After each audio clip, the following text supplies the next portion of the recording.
So let's start putting these ones on proper order. I'm just going to add a new file, add new, which is going to be called the extraction. That way I know those are functions for extraction.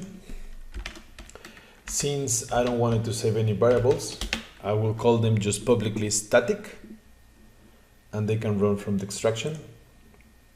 So our function, just going to close this one, analysis, just going to close it. It starts from here, from the reference picker. We can even call the selector from the object.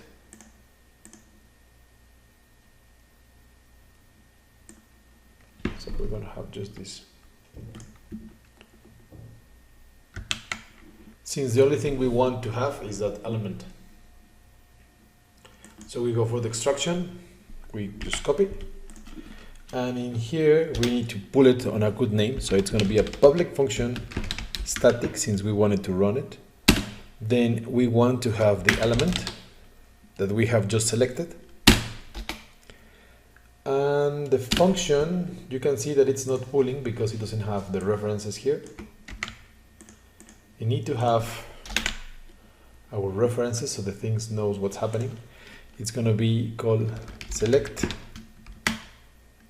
element, or we can call it single element selection. We open parentheses, and the good part about this one is that it's already showing me the references I need to call.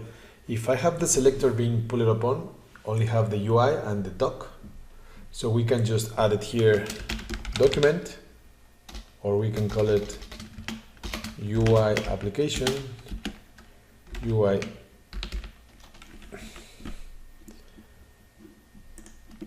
and then we can just have the document copy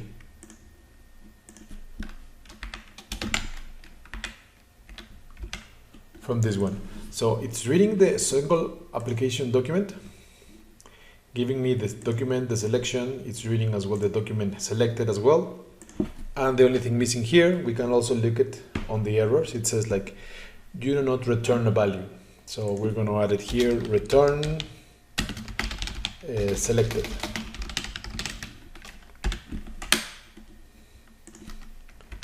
So with those things properly coded,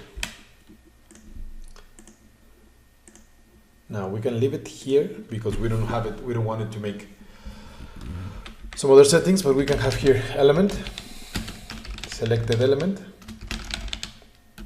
and then calling from extraction dot single element selection UI app,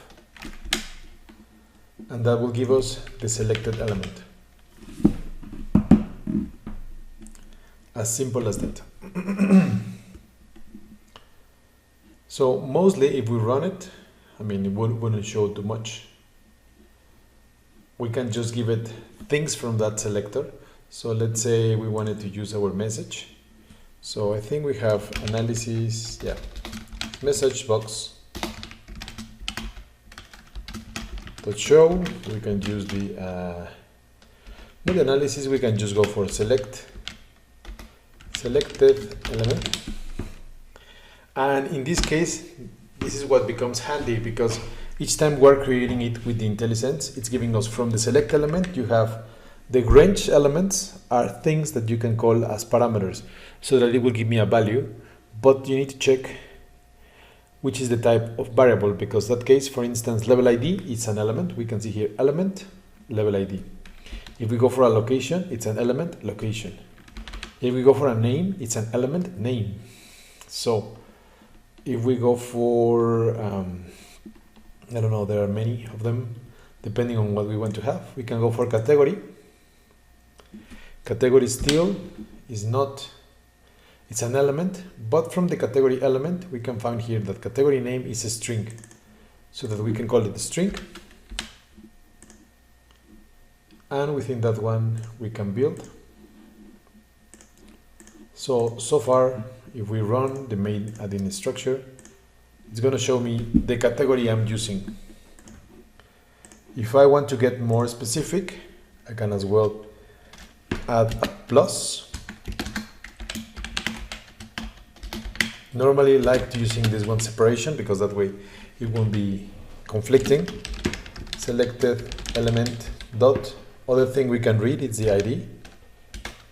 But the ID, remember, the type of element, it's an element. We can call it as to string or integer value. Appropriate here will be to string. And to string is a function, so it needs to have braces. If we build it again, now we run it.